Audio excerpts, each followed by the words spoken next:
Have you been seeing embossed effect all over your social media, but you don't have the Photoshop skills to make it? I'm going to show you a quick and easy embossed text effect that you can create in Canva. Go ahead and add your text to the design, and then go under Effects, where you'll find Shadow. As you can see, a shadow appeared under our text, but this makes it seem like it's lifted from the paper instead of being slightly pushed into it. So first, we will want to close that gap and narrow the offset so that the shadow sticks to our letters.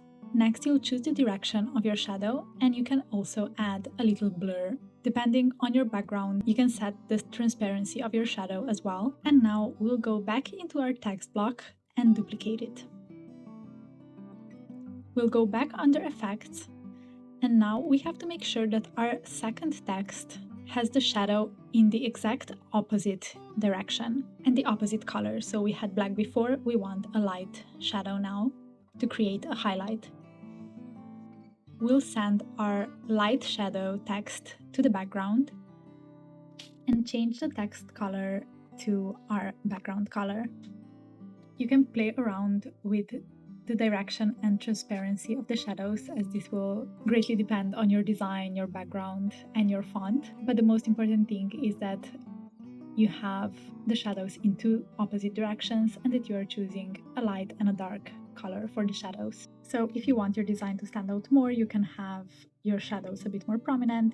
But if you're going for a more softer look, you can make the shadow more transparent.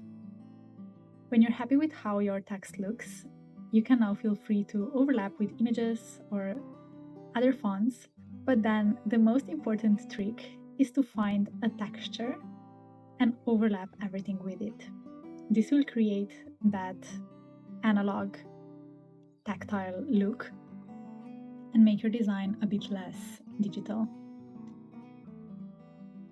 Now, of course, this is not going to look as realistic as you can make it with Photoshop, but it's such a good and quick option, and you can make so many great designs with it. I hope this was helpful, but if you have any questions, of course, drop them in the comment and I'll be sure to answer and help if I can. Have fun and happy creating!